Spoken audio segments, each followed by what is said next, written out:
Iklim Junghun mengklasifikasikan iklim berdasarkan ketinggian suatu tempat dari permukaan laut.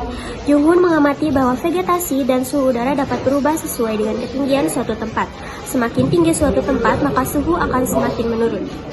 Selanjutnya, klasifikasi iklim menurut Junghun ada 5. Yang pertama, daerah panas. Daerah panas ditandai dengan ketinggian 0 sampai 600 meter di atas permukaan laut. Cocok untuk tanaman perkebunan seperti kopi, karet, tembakau, coklat, dan kelapa. Daerah sedang dengan ketinggian 600 sampai 1.500 meter di atas permukaan laut, cocok untuk tanaman perkebunan seperti teh, kopi, cina, dan juga pinang.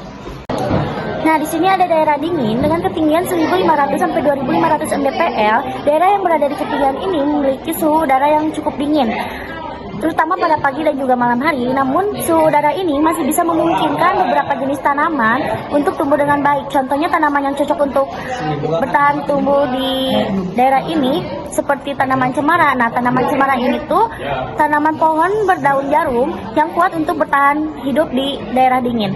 Yang kedua ada daerah yang sangat dingin dengan ketinggian 2.500 sampai 3.500 mdpl. Di ketinggian ini suhu udara menjadi lebih dingin, bahkan kondisi cuacanya pun lebih ekstrim gitu. Membuat tanaman besar ini tuh sulit untuk bertahan hidup.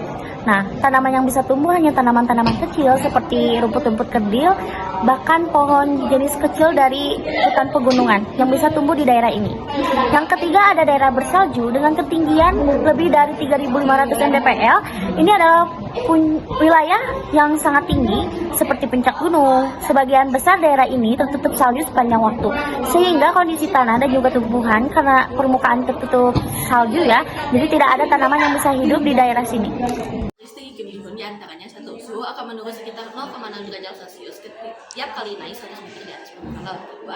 2. Iklim tidak ditentukan oleh waktu, tetapi ditentukan oleh tinggi tempatnya. 3. Tempat yang lebih tinggi biasanya lebih dingin dan sering hujan. Dasar pemulungan. Di sini saya akan menjelaskan iklim Oldeman. Apa sih iklim Oldeman? Iklim Oldeman dikembangkan sesuai dengan namanya, yaitu L.R. Oldeman. Dia adalah seorang ahli klimatologi bidang pertanian. Ia melakukan klasifikasikan di daerah suatu wilayah pada bulan basah. Bulan basah itu bisa dibilang bulan basah di mana curah hujannya itu lebih dari 220 mm, teman-teman.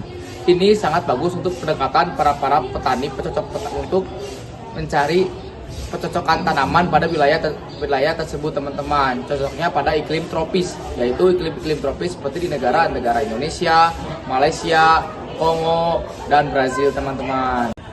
1. Iklim A lebih besar 9 bulan basah. Cocok untuk pertanian padi sepanjang tahun. Curah hujan tinggi dan merata sepanjang tahun. 2. Iklim B 7-9 bulan basah. Cocok 2 kali tanam padi dan palawija. Musim hujan masih cukup panjang. 3. Iklim C 5-6 bulan basah.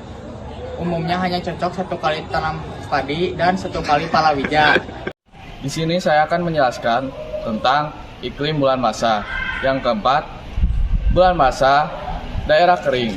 Cocok untuk tanaman seperti jagung, tanaman yang tahan kekeringan seperti jagung dan kacang-kacangan. Dan yang kelima, bulan basah, sangat kering. Pertanian tergantung irigasi buatan. Ditanamnya seperti jati dan lontar.